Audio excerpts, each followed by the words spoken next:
Listen. Never in my life associated the word boring with baseball. We know what's up. Me? Yeah. Famous? Yeah. And I'm like giddy over there smiling like, we're about to win this shit. Did everyone give you crap? Give me a good host story. I'm not picking it up. We both love the game. We talk about it every day. Get on baseball. Having some popcorn, you're fooling around your phone. I'd have to wait in line for 3 hours. Hang on, because it's about to be a wild ride. There's no human being on the planet I'd rather be talking to right now than John Gibbons. Hey, you must be bored, Robbie. No. No, fact. Always a pleasure, my friend. And it is the first time that I've talked to you since you've actually put on Major League uniforms. And do you wear the full uniform? What's your number? I knew you would know. I had to think for a second. And I know.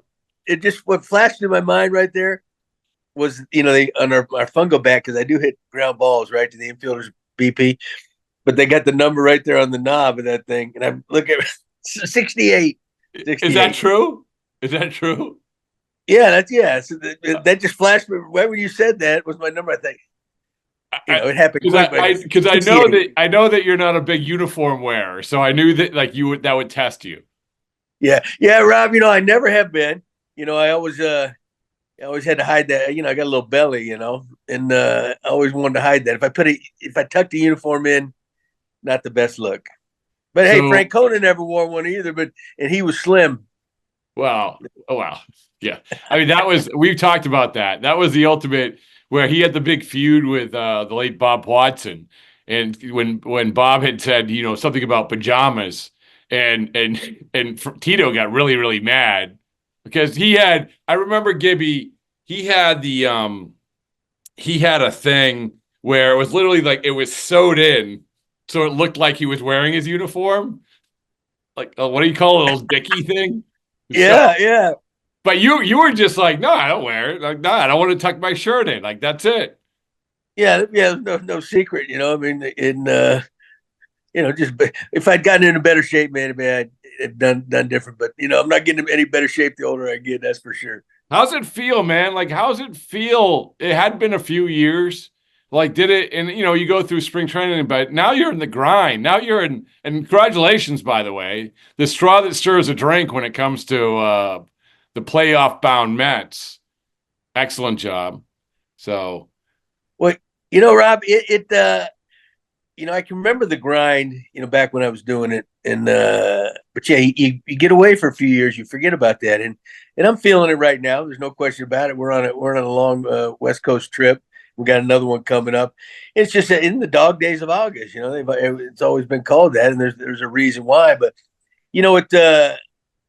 we got such a good team and a good group of guys that really energizes, and we're in the thick of this thing. So that motivates you too. So, but it's been a pleasure to come back. The game's definitely changed. There's no question about it. I mean, it's more high tech now than ever. And so I've had to adapt to some of that, but when it gets down to it, Rob, it's just the same baseball. You got to, if you got to pitch it, and you got to hit it, you got to catch it, and the teams that do that better are the teams that win. Well, first of all, I have to know, because you've guided teams through the pennant races before. And so I want to know when the Gibby, Rudy on the stool speech is. Put the stool in the middle of the clubhouse and just, I said, let's go. Let what, you can give a fiery speech, I bet. Let's go. Robbie, I've never been known for that. You know what? I had early on in my career, when I got a chance to manage, occasionally, we weren't very good, a lot of our teams. And it was back when the Yankees were the Yankees and the Red Sox were really the Red Sox, right? And they'd pull away in May, and this before the wild cards.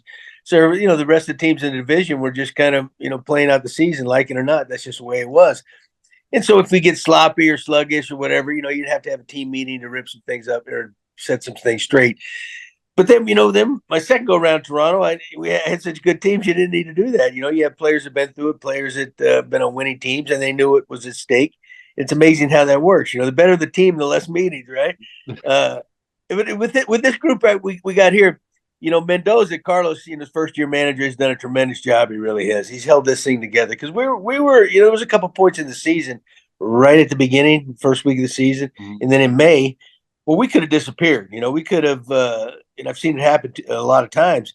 But he really held this group together, and finally the talents coming through, and we got something good going now. But the wild card's a beautiful thing. There's no question about it, and it's been great for the game. It keeps fan bases interested. It keeps a lot of teams with that shot. So tell me, you mentioned it in passing. The game had changed, and you knew coming in that was going to be different, right? I mean, you knew. We've talked about it on podcasts about analytics and approaches and everything else. What was some of the things that maybe you didn't even see, that you didn't even realize it was a reality, or things that you really had to pick up on? Well, you know what? At first, I thought, being on the outside looking in, when I saw the pitch clock, I thought, because I've had pitchers that they're slow. The only way they could be successful if they took their time, and drove everybody nuts. Then I've had guys like Mark Burley. It just happened so fast, and that made him better. So but now that I watch it every night, I'm glad they have that, right? And it really hasn't affected the game, and it does speed things up. I'm still not a big fan of some of the rules. I don't like the 3-batter minimum. That does change some strategy, and of course, as a front office, you got to be conscious of that. And the guys you sign, they got to be able to get both sides of both hitters, left-handed and right-hander, out. You don't notice as much the sliding plays at second base. I was a victim of one of that when it first came out. One of our teams early in the season, we got it stuck to us because of that. And but it's like anything. You got to change with the times, and you got to accept it. I don't necessarily think it's made the game better. Like the plays at the plate. You still see some things where guys are safe when in the past catchers would block the plate and they would save a run. That's just the way it was. And but you do have to adapt. But you got to. I tell you what, you got to figure out analytics. You got to be accepting of it, or the game. Or you're not going to fit in the game. That's for sure. So, but it's still a beautiful game. It's still, like we said earlier, it comes down to, best players win. And I tell these guys all the time. Who you gave the great quote one time? We were at a podcast. Who had the great quote about the I don't know, cannons in your dugout? Yes, I was just going to tell you, Big Frank Howard. Yeah, that was Frank. Everybody loved Frank, when he was one of the legends of the game. He told me one time, he said, son, he goes, when you look in your dugout, you see 2 cannons, and you look in the other dugout and they got 5 or 6. He goes, you may win a battle, but you ain't winning no war. Now that's true analytics. That'll always be, that is the best analytic of all. So it is. So when you looked at this team, when did you realize that you were going to have enough cannons? Well, Rob, 2 years ago, they won over 100 games. They might have had the most wins in baseball, if I'm not mistaken, right? And then they got bounced in the first round of the playoffs. And then last year, things went wrong, a lot of injuries and things like that. So, the core talent was here, and you're watching some of these guys. I mean, we have good players. We got a tough lineup. I had some real good lineups up there in Toronto, but this one's as deep top to bottom as any I've ever been around, Really? Yeah. You get Lindor at the top, I mean, he's had an MVP type year. This guy's, he got up to a slow start.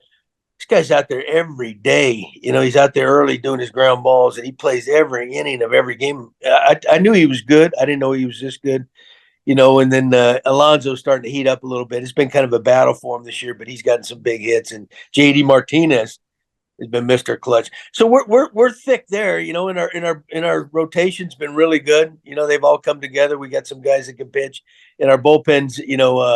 We got some good arms down there.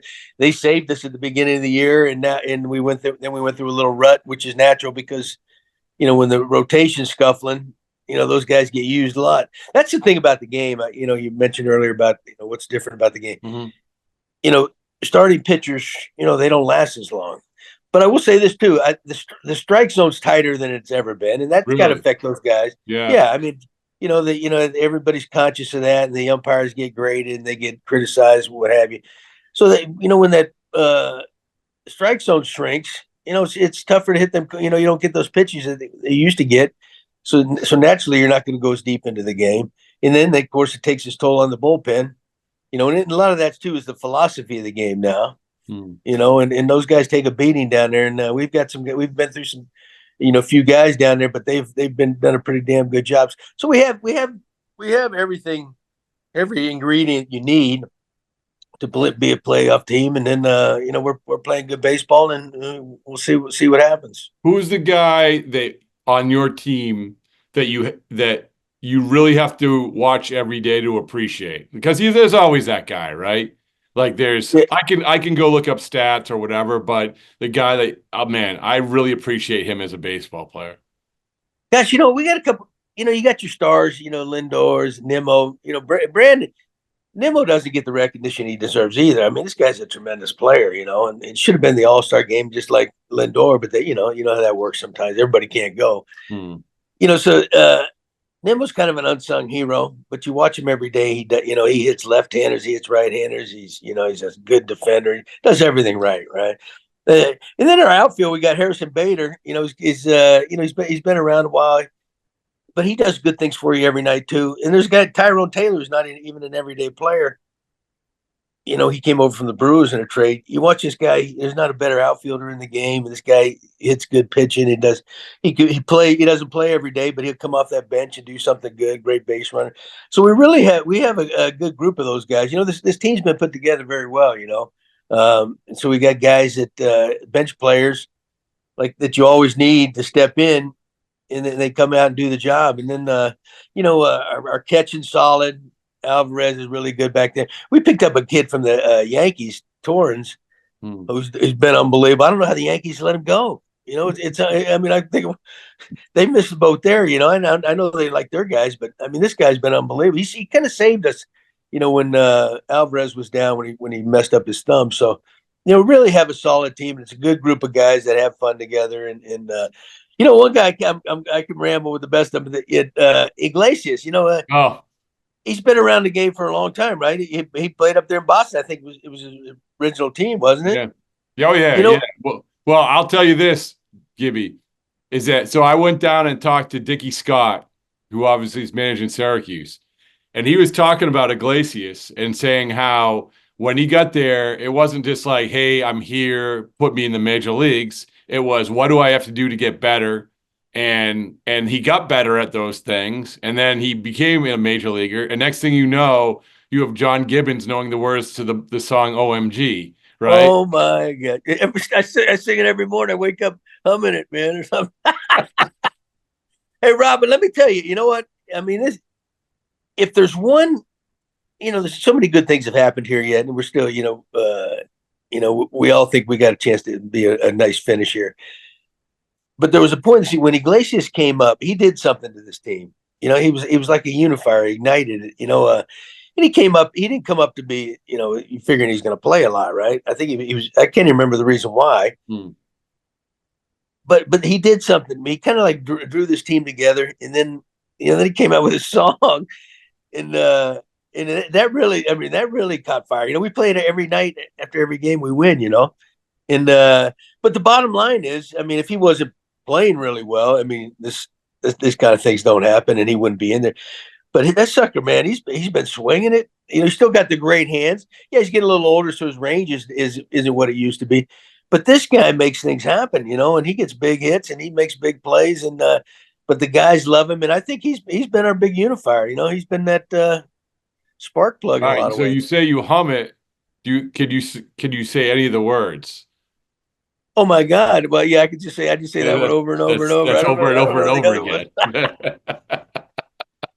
The fact that you're humming it, that tells you how far we've come. Yeah, everybody, you walk, we can even lose a game now. I'll be singing it after the game, thinking we're supposed to be hearing that somewhere. But not only that, Iggy's a special guy, man. And we're lucky to have him. Well, so I want to go back to when we talked. You were very nice to come on here right after you were hired, and you had said, like, I didn't know Carlos Mendoza at all, like didn't know him at all. And so I'm kind of fascinated about how that relationship has evolved. I mean, when you never know, right? You just never know. You're happy to have the job. You're happy to have the chance. You're an easygoing guy, I think, for the most part. I mean, I think 99% of John Gibbons is an easygoing guy. The other 1%, Ted Lilly says otherwise, right? Well, hey, I tell everybody, because I have, and you'll appreciate this, obviously. I have Boston blood running through my veins. Oh, you yeah. know. Listen. So I tell everybody that's the asshole in me, man. When that Well, I'll say this is that I had, I was hanging out with your guy, JP Ricciardi, and because we actually wanted to I said, take a selfie and send it to Gibby because you had just texted him about something.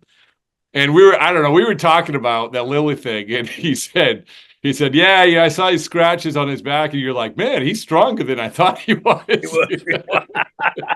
Oh God. Hey, I got one more quick question because I got a lot of praise for Carlos Mendoza. Yeah. No, that's what I wanted to talk. I don't want to talk about Ted Little. I want to talk about Carlos Mendoza. No, but I had a good one for JP. Okay. All right. Go ahead. But real quick, because the thing happened up there with Shea Hillenbrand also, right? Yeah. And so I basically told Shea, it's either me or you, man. If the front office wants you, blah, blah, blah. The next day, JP shipped him to, I think it was San Francisco, right? Yeah. And so then JP came in there and said, listen, you can't be telling guys it's either me or you because there's a lot of guys in that room. It's going to be you, not them. So remember that. Anyway, all right. That's one of my favorite stories. It's good. Well, Carlos Mendoza has learned that lesson. It probably has not said that to David Stern at all. But so just tell me about that. Tell me about getting to know. Like I said, you're a fun guy to be around. Baseball. It was a great fit from the get-go. If Carlos Mendoza or David Stern called me and texted me and asked me for a recommendation, I couldn't give you a strong enough recommendation, and which would mean obviously the world to them. But this about like Mendoza, what has that relationship been like? Well, you know what? Usually a bench coach job goes to like a guy's friend, because it's kind of a unique relationship. You got to. The bench, you got to be everything's got to be trustworthy. It's got to have confidence in the bench coach's opinion and everything, just like I had when I was doing the job. But first off, we've hit it off. Number one, he's a good man. Carlos, he's a straight shooter. He's got all the qualities, not just in baseball, but you want in life, right? He's an honest guy. He's a good family man. He does everything right. So that's number one. That's his biggest attribute going forward. And you know what, coming in, he's he worked for the Yankees, so he can't be a dodo. He was a bench coach over there for a lot of years, so he knew what he's doing. They just don't hire anybody, right? So he understands the game, and he's got that good balance. He also understands analytics. They were big in that over there, and the game's it's huge in the game, but he knows how to balance it. And even David Stern's the same way. David gives us the freedom, and Carlos the freedom to run things, which I don't think it's that way everywhere, and so he's got those things going. He's a good baseball guy. When he relates to players, I mean, he's a very good communicator, better than most, that I've been around. And that's almost like the number one thing you got to be able to do, and what I've seen too, when guys that get into this business and just start out managing, if they get intimidated by players at all, they're in trouble, but, Carlos isn't at all. He lays it out there to the guys what he's thinking. He's not scared of the good veteran players and things like that, which is also a big thing. And he's handled New York. I mean, he's done a tremendous job there, and he's good with the media, all those good things. But bottom line, it always comes down. You got to win. When we got the team to do it. But like I said earlier, there's a couple points in this year we could have disappeared, and it probably could have turned into a season like last year they had.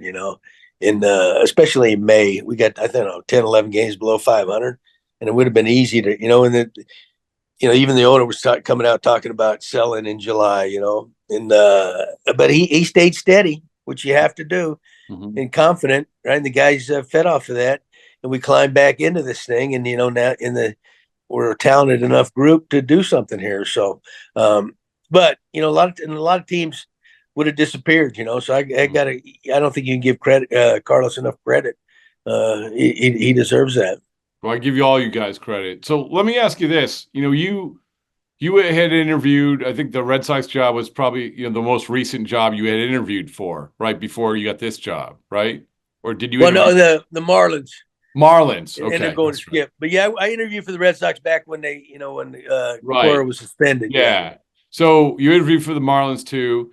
And I suspect, this is, Gibby, like, I don't know if you want to manage again, but if you do, if you're a bench coach, I remember saying to someone who was actually in line to be a bench coach, and they were I don't know why they asked me, but I said, listen, if you're a bench coach for a good team, it goes a long way. If you're a bench coach for a bad team, you could be a great guy, but it can really hurt you. You're a bench coach for a good team, so maybe if you want, you might have that opportunity again. How, going through what you've seen and what you've seen from Carlos Mendoza, how do you think you would be a different manager, or maybe you wouldn't be a different manager than you thought you would be a couple of years ago? Well, Rob, the game definitely has changed. We talked about that, and you have to be in tune with analytics. And I've learned a lot about the way the game's approached nowadays, and I still think the game is not talking necessarily about us, but other teams and things you watch is gone to the extreme. Maybe too much, but the successful ones in viewing other managers in the other dugouts, the ones that know how to balance it and really understand, the basic game of baseball, and they mix, the analytics of today and are your successful ones, right? But you still have to get the most out of your players. That's your number one job. You can be the smartest guy in the league with all the X's and O's. But if you don't connect with the players and you don't get the most out of them, what good is it, right? I mean, if these guys were robots and you were guaranteed a certain outcome every time, okay, everything would be easy, right? But it's not. You can have all the info, but you still got to motivate that guy. You still got to kick that guy, whatever it takes, right? And you got to have talent. There's no question about it. So got to have the cannons. Yeah, you got to have the cannons, man. That's right, Jack. That'll never change. It never has. But you know what? You got to have the cannons, but you got to communicate with the guys firing off the cannons, Like the communication thing, and you mentioned Carlos. Like, I think, obviously, we can't be old men and yelling at clouds. Things change, guys change. They get into the clubhouse, and immediately all you see is guys immediately on their phone. After, of course, they play OMG. But like, they're all on their phones. It's just different. It's not going to change. But I think they do appreciate communication, maybe even more than ever.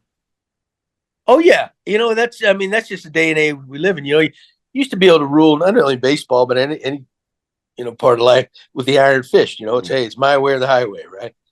Those days are gone. Even in parenting, you used to be able to get. Now you can't do that, right? Uh-huh. But you know what? If Robbie, if these guys know you have their back and you got their best interest at heart, things work out, right? And that's kind of the thing. You run into many a guy that you can tell that they're in it for themselves, or they're going to protect themselves, and those guys don't last. They get exposed and all that. But when these guys know, in which Carlos does a tremendous job with these guys. Now you got them, and now usually you're going to probably max out on what you should do, and that's kind of what we have going here now. Well, you're doing an awesome job. You're doing it. Hey, I'm telling you, Robbie, I don't do much, man. I'm telling you, when you want to know the truth, the bench coaching job is the best job in the game. It is. You go home after the game, and now you don't have to answer to anybody. Directly. That at that point, anyway, you don't have to go sit there in front of the media and answer questions. Because New York's like Boston, man. They're relentless, right? The media. And so sometimes I feel for guys. I said, "Oh man," because give me the thing is that even when you're a third base coach, you'll have to hold a group media session a few times a year because there'll be like a controversial call or play. Maybe I don't know, maybe even the first base coach and the hitting coach and pitching coach all the time, because if they're not doing well, or they're going to be asked. Nobody knows what the bench coach is doing. That's right. Hey, all the bench coaches got to say, "Hey, he made the move. I didn't make it." Oh, God. Hey, it's so true, man. But when you got a tight staff, which we have here, and everybody gets along and everybody covers each other, but I tell Carlos all the time, I say, listen, hey, if you say you're in a tough stress, you keep smiling at him, man. Kill him with your kindness, man. And then there's nothing they can do, right? Exactly. And last thing, what is your uniform number again? 68, but on the bat, it could also be 89. So I think it's 68. You're not sure. You didn't know if you had the fun go up or down. Yeah, exactly. So, all right. Well, you're the best. I appreciate it, Kiwi. Thank you. Robbie, man, it's always good talking with you, my friend. I hope to see you in the next couple of weeks, and love your show. All right, man.